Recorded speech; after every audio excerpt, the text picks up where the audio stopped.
Hello guys, আসসালামু আলাইকুম। সবাই কেমন আছেন? আশা করি সবাই ভালো আছেন। ইনশাল্লাহ আমি অনেক ভালো আছি। আজকে আপনাদেরকে বলবো যে আজকে আমি কি পাক করব।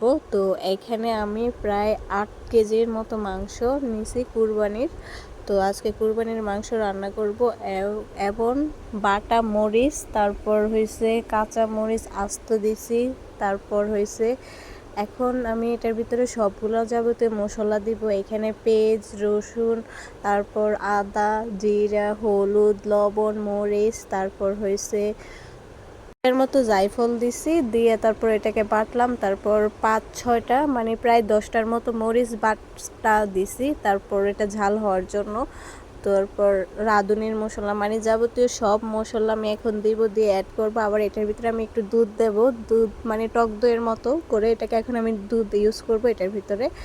তো কার কার কুরবানির ঈদ ভালো কাটছে অবশ্যই কমেন্ট করে জানাবেন, আর কার কার কাছে ভালো লাগছে কুরবানির ঈদ অবশ্য জানাবেন। তো ইনশাল্লাহ আমার কাছে অনেক বেশি ভালো লাগছে, বাট আমাদের গরুর কুরবানির ইয়েটা তাড়াতাড়ি হয়ে গেছে, এই জন্য তাড়াতাড়ি মাংস চলে আসে। বাট আমি আস্তে ধীরে আপনাদেরকে এটার রিভিউ দিতেছি, বাট এটার ভিডিওটা দিছি আমি আগে দিই নাই, কারণ দেখতেছি সবাই দিতেছে, আমি পরে দিব, এই জন্য ভাবলাম। তো প্রায় আমি সবার আগে, আমাদের এখানে সবার আগে রান্না কিন্তু আমরা করছি। তো আমাদেরটা অনেক হয়ে গেছে আগে, তো আমার প্রায় এই জন্য তাড়াতাড়ি করে সব কিছু করছি। আমি যাবতীয় সব মশলা দিয়ে এখন আমি এটাকে ভালো করে হাত দিয়ে মেখে নিব। এখন এটাকে আমি দুধ দিব, দিয়ে তারপর এটাকে মিক্স করব। কুরবানির মাংসর মতো মজা এত ভালো হয়, এটার একটা আল্লাহর একটা নেয়ামত, বাট আল্লাহর একটা যেন এটার মনে হয় এটার ইয়েতে দেয়। তো মানে এত ভালো লাগে ওই সময়, মনে হয় একটা বিয়ে বাড়ির যেভাবে মাংসটা রান্না হয় ওইভাবে রান্নাটা হয়। তো আমি অনেকগুলো পেঁয়াজ দিছি, আমার এই পাতিলটা অনেক পুরো ভরে গেছে, প্রায় এখানে আমি 8 থেকে 8.5 কেজির মতো মাংস আমার এখানে আছে। তো এখন আমি আরেকটা পাতিলে ঢেলে তারপর এটা নিছি, নেওয়ার পর এখন আমি তেল দিছি, তেলটা আমি অনেক বেশি দিছি।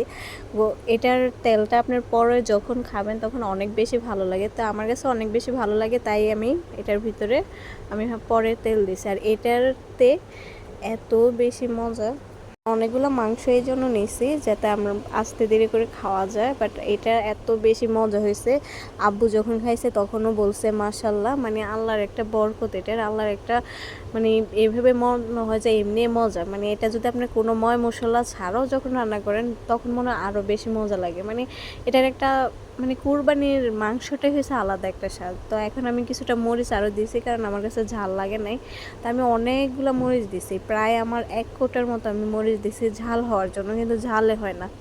তো খেতে অনেক বেশি ভালো ছিল। আর কারা কারা এভাবে আমাদের মতো আগে আগে রান্না করছেন অবশ্যই কমেন্ট করে জানাবেন। মানে আমাদেরটা তাড়াতাড়ি করে গরু ইয়ে হয়ে গেছে, এই জন্য আমরা তাড়াতাড়ি করে বসাই দিছি। আর আমি গরুর ছবি দিতে পারি নাই, কারণ এটা রাস্তায় ইয়ে করছে এই জন্য। আর দেখেন কালারটা জাস্ট অসাধারণ হয়েছে, দেখছেন তেল আর তেল, আর এত বেশি চর্বি ছিল, সবগুলো খাবারের চর্বি ছিল। আমি ভাত দিয়ে খাবো, তো এই জন্য আসলে ভাত দিয়ে খাওয়ার জন্য আমি তাড়াতাড়ি করে নিয়ে নিছি, যে আমি খেতে আমার কাছে এত বেশি ইচ্ছা করছে খাওয়ার জন্য। তারপর আবার আমি খালিও খাইছি, তারপর বাটিতে আবার রুটি দিয়েও খাইছি। মানে এটা খাওয়ার 1 ঘন্টা পরে আবার আমি রুটি দিয়েও খাইছি, ওইটার ইয়েটা আপনাদেরকে দেখাবো। তো এখন আমি কিছু ভাত দিয়ে খাবো আর আপনাদেরকে দেখাবো। এত বেশি মজার, এত সফট হয়েছে মাংসটা, উফ কি বলবো, জাস্ট অসাধারণ ছিল। আর কারার কারারে আবার কুরবানির মাংস খেয়ে তৃপ্তি মচ্ছে বা ভাল লাগছে তারা অবশ্যই কমেন্ট করবেন। আর অবশ্যই কুরবানির মাংসর মতো স্বাদ মানে কোনো মাংসের কোনো স্বাদ নাই, কি বলবো এটা। আর দেখেন আমি এতবার করে মাংসগুলোকে ভালো করে টিপ দিয়ে দেখতেছি এটার সফটনেসটা কতটা ভালো, তো কতটা সিদ্ধ হয়েছে, কতটুকু ইয়ে হয়েছে। তো সসের সাথে খাইতেছে, আমার কাছে তো অনেক বেশি ভালো লাগছে। আর এখন দেখেন আমি আবার চলে আসছি বাটিতে নিয়ে, রুটি দিয়ে খাবো এই জন্য।